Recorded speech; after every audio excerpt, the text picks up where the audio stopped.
Hi. Okay, so this talk is trying to frame the complexity of education reform, basically, as a problem. And why is this worth listening to, interesting? What we're trying to do is turn something which most people, I think, would view as mysterious. You know, how on earth do you make progress? And turn the mysterious into mechanics. So there's concrete steps, nuts and bolts we can do to get forward. Also, that we can solve multiple problems at once. We can clear the logjam of change within education. And also I'm going to demonstrate to give us hope, because it can feel overwhelming being involved in education reform and how slow change is to happen sometimes. That as a problem, the problem of education reform I want to demonstrate is not like climate change or solving global poverty. It's frequently put in those categories. It's a dramatically simpler problem. It's a much, much easier problem in some ways to solve.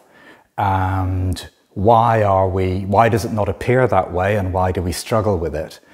It's because fundamentally, in terms of complexity, we're addressing the problem at the wrong level. So the good news is that there's a meta level of thinking about the complexity of education reform. If we look at the problem at the right level of scale, or the right lens, let's say, it dramatically simplifies as a problem and becomes manageable, and we can get into the mechanics. So I was reading a book by Yuval Noah Harari, Homo Deus, recently, and he talks about public education originally as I guess in the 1800s, when it started, the big problem, maybe early 1900s, when it started as a big project. The goals were for the state to produce good citizens, well-educated people to run empires and things like that, and serve in the military, or that's how he frames it. But the aims weren't about the individual. It wasn't about things like that folks today are looking at, like human flourishing. I know the OECD are working on that. People like Michael Stevenson and Joe Malone and Fed are working on that area. I wouldn't claim to be an expert, but I would say that I see a shift where, or certainly the way I think about education reform is that there's all these needs that young people have, and they vary tremendously in what people need, vary from person to person, and within the same person, it varies over time. You know, the needs change over time. With my own children, they seem to change every 6 months in what they need. And I certainly don't try and treat each of my 3 children the same. Their needs differ.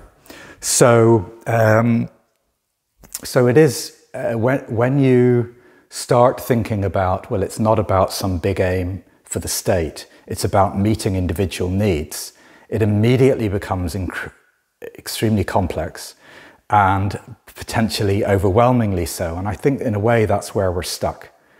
It's if we want to get into meeting individual needs and having less of a one-size-fits-all education, we need a way of thinking about complexity and a way of dealing with significant complexity.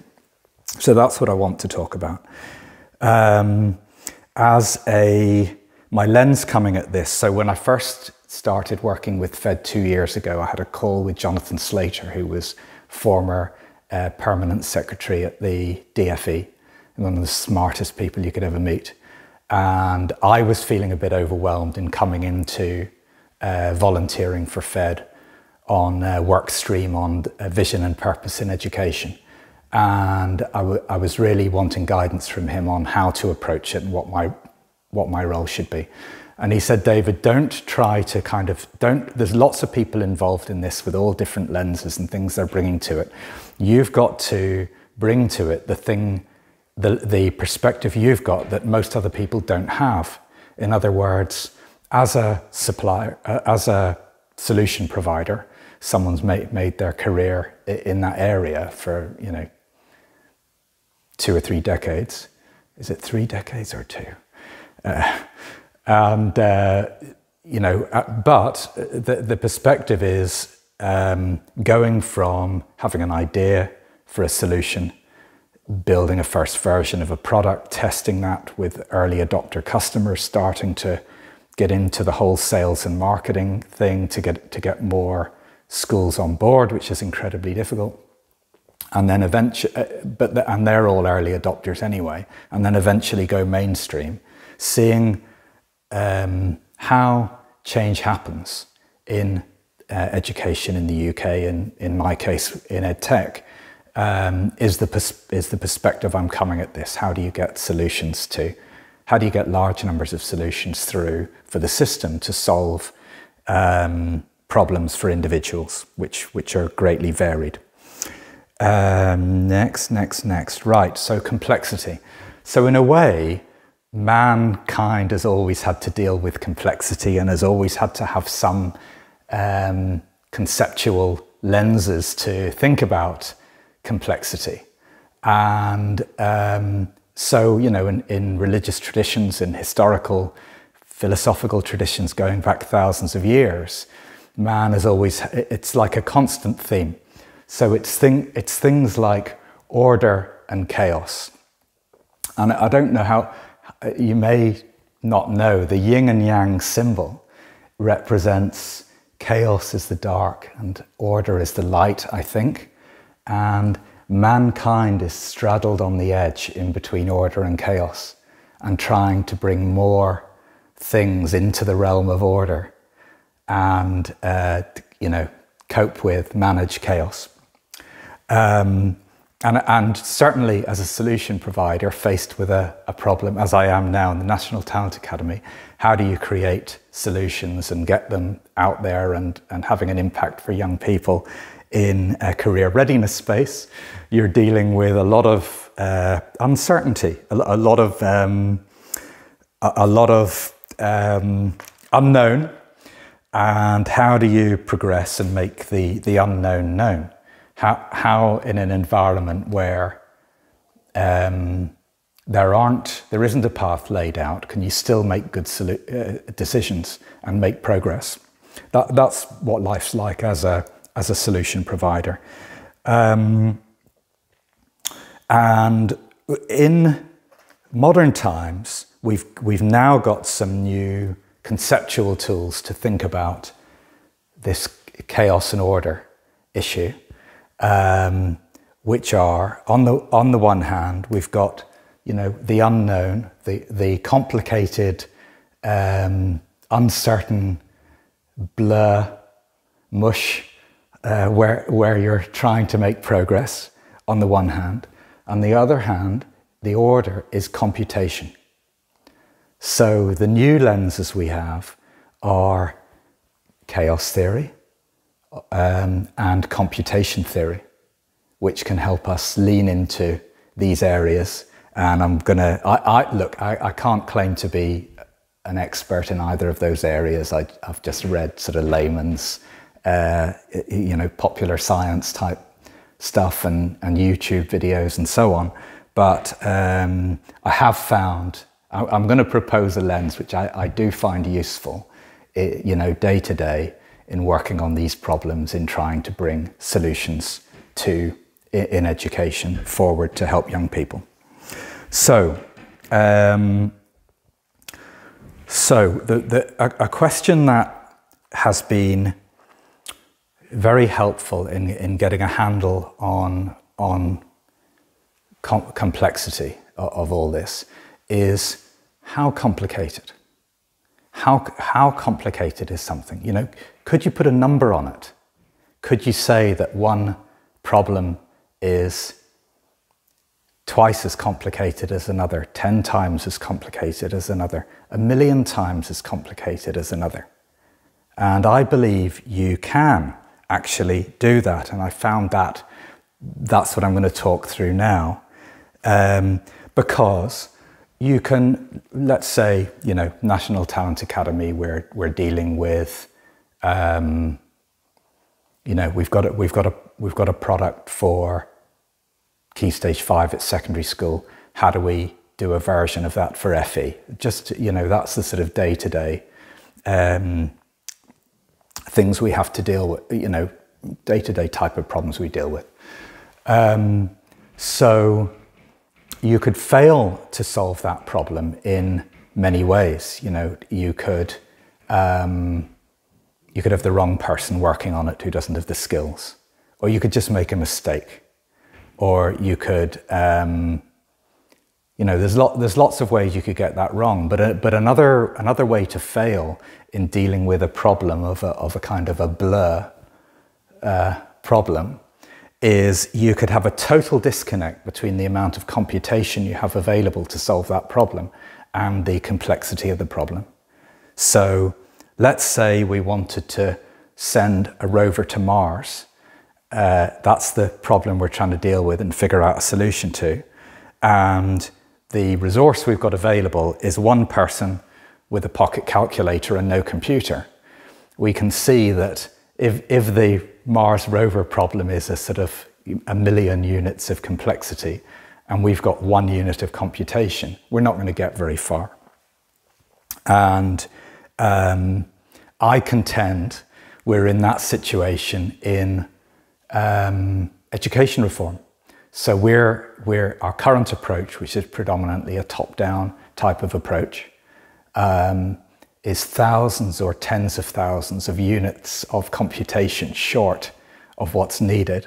And I think it's very clear-cut that that's the case. And I'm going to demonstrate that in this talk.